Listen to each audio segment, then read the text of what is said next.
화요일 새벽기도 나오시는 성도님들을 예수님의 이름으로 환영하고 축복합니다. 오늘 하나님 말씀은 주님의 역사에 발맞추려면 이라는 제목으로 사도행전 9장 32절부터 43절 말씀을 전하도록 하겠습니다. 그때 베드로가 사방으로 두루 다니다가 루다에 사는 성도들에게 내려갔더니 거기서 애니아라는 하는 사람을 만나매 그는 중풍병으로 침상 위에 누운 지 8해라. 베드로가 이르되 애니아야 예수 그리스도께서 너를 낫게 하시니 일어나 네 자리를 정돈하라 한데 곧 일어나니 루다와 사론에 사는 사람들이 다 그를 보고 주께로 돌아오니라. 요빠에 다비다라 하는 여제자가 있으니 그 이름을 번역하면 도르가라. 선행과 구제하는 일이 심히 많더니 그때 병들어 죽음에 시체를 씻어 다락에 누이니라. 루다가 요빠에서 가까운지라.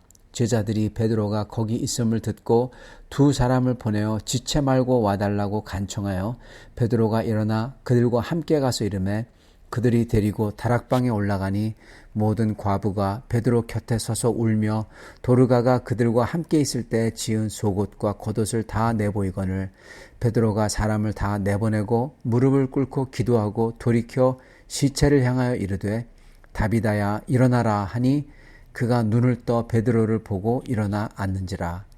베드로가 손을 내밀어 일으키고 성도들과 과부들을 불러들여 그가 살아난 것을 보이니 온 요빠 사람이 알고 많은 사람이 주를 믿더라. 베드로가 요빠에 여러 날 있어 시몬이라 하는 무두장의 집에서 머무니라. 아멘. 네, 주님의 역사에 발맞추려면 이라는 제목입니다. 교회의 핍박자 사울이 변화함으로써 다메섹과 예루살렘의 많은 유대인들이 주님을 믿게 됩니다. 유대 지도자들은 도저히 토론으로서는 당대의 최고 수학자 사울을 당해낼 수가 없었습니다.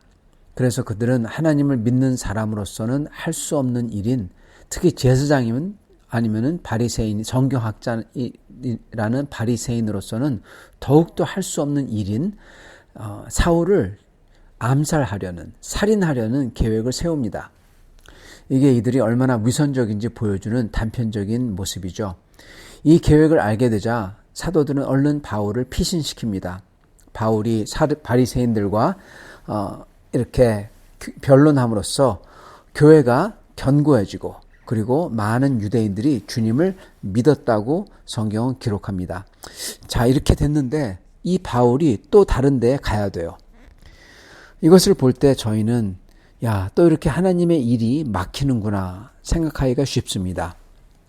그런데요, 더 자세히 보면은 이렇게 사울의 변화로 촉발된 교회 부흥, 이게 비록 사울이 떠나야 되지만은 오늘 말씀을 보면은 그곳에 사도 베드로가 두루 다니면서 성도들을 격려했다 그렇게 기록합니다.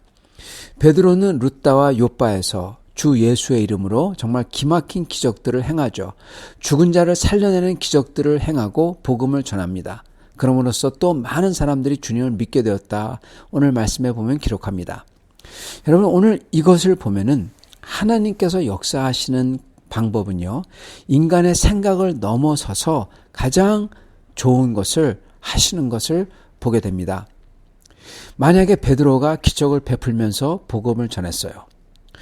베드로가 그렇게 전하기만 했고 만약에 바리새인 사울이 회심하여 이렇게 증거하는 그러한 바울의 증거가 없었다면 바리새인들과 사두개인들은요, 그리고 그 바리새인들과 사두개인들 영향력 아래에 있던 유대인들, 그들은요 주님에게 나오지 않았을 겁니다. 왜냐하면 바리새인처럼 소위 율법을 안다고 하는 사람들은, 유대인들은 그냥 기적만으로서는 믿지 않았기 때문에 그렇습니다. 그들은 율법으로 예수님이 그리스도라는 것을 보여줘야만 했었어요. 그리고 또한 이 사실을 뒷받침해주는 정확한 표적, 그들이 원하는 메시아의 표적들을 보여줘야만 믿었던 겁니다. 근데 그거를 바로 사울이 했던 겁니다. 예수가 그리스도 되심을 율법에서 보여줬어요. 예, 변론을 하고 토론을 하죠. 근데 그거를 못 당하게 했는 거예요, 다른 바리새인들이. 그러니까 이 바울이 얘기하는 이 율법에서 예수가 그리스도란 것을 딱딱 보여주니까 할 말이 없는 겁니다. 그리고 그거를 입증하는 표적을 바울이 증거했습니다. 그게 뭡니까? 마지막 때 하나님께서 하시는 역사 중의 역사, 그게 바로 메시아의 증거죠. 그건 바로 부활입니다. 부활, 죽음에서 살아나는 부활. 이 부활하신 주님을 사울 자신이 봤다고 증거했던 겁니다. 그러니 율법을 안다는 사람들이 이렇게 율법에서 예수가 그리스도임을 증거를 받고, 그리고 가장 메시아의 이 표적으로서 중요한 부활을 사도 바울이 봤다고 증거하니까, 그리고 그거를 그렇게 그리스도인들을 잡아 이렇게 가두던 그 사람이 증거하니까 믿지 않을 수가 없는 겁니다. 솔깃하는 겁니다. 그래서 하나님께서는 이렇게 바리새인 중에 바리새인인, 심지어 교회를 핍박하던 사울이 예수가 그리스도라고 전하도록 하신 거고, 그랬기 때문에 많은 바리새인들과 유대인들이 예수님을 믿게 된 겁니다. 그리고 그렇게 그들이 믿은 다음에 바울이 떠나야만 합니다. 네. 자, 그런데 이게 하나님의 역사가 다시금 수포로 돌아가느냐? 아니라는 거예요. 왜요? 이제는 사도 베드로께서 이렇게 믿은 사람들에게, 믿은 바리새인들에게 기적을 베푸시며 가르치시는 거예요. 그래서 믿은 자들의 믿음이 견고해지도록 했던 겁니다. 또한 사도 베드로께서는 바리새인이 아니라 다른 계층에게도, 바리새인이 아닌 다른 유대 계층에게도 복음을 전했던 겁니다. 즉 사울이 맡은 일과 베드로가 맡은 일이 달랐던 거예요. 역할이 달랐던 겁니다. 하나님께서는 베드로로서 베드로만 가지고는 전도가 안 되는 그러한 계층인 바리새인들, 그리고 바리새인을 따르는 유대인들에게 회심한 사울이 전파하도록 했고, 그리고 사울이 간 다음에는 베드로가 기적으로서 신앙을 굳건하도록 하도록 하셨고, 그리고 또 사울은 다른 곳에 가서 새롭게 전하도록 하셨던 겁니다. 그래서 하나님의 방법은 아주 기막히게 가장 효과적인 방법으로서 역사하셨다는 거예요, 여러분. 저희는 이걸 보면서, 그러므로 만약에 저희가 살고 있는 이 삶이 또는 상황이 주님의 복음에 안 좋게 전개된다, 그렇게 생각되어서 실망하거나 낙심할 필요가 없다는 겁니다. 왜냐하면은 가장 좋은 것을 주님께서는 가져오실 테니까 그것을 믿어야 돼요. 그 주님의 주권을 믿어야 되는 것입니다. 그러므로 그렇게 믿고 계속 주님을 따르며 주님의 일을 감당해야 되는 것입니다. 그리고 주님의 일을 어떻게 감당해야 되냐? 바로 오늘 말씀에 나오는 베드로처럼 감당하는 것입니다. 어떻게 베드로처럼 감당해야 될까요? 저희는 기적을 할 수가 없는데 베드로의 태도를 볼 수 있기를 바랍니다. 사도 베드로가 룻다를 방문해요. 그곳에 사는 성도들을 통해서 8년 동안 중풍병으로 누워있는 애니야를 만나게 되고, 그리고 애니야는 아마 예수님을 믿지 않았던 사람인 것 같습니다. 베드로는 그에게 애니야야, 예수 그리스도께서 너를 낫게 하시니 일어나 내 자리를 정돈하라 하고 선포하십니다. 이에 그가 그 말대로 곧바로 일어나요.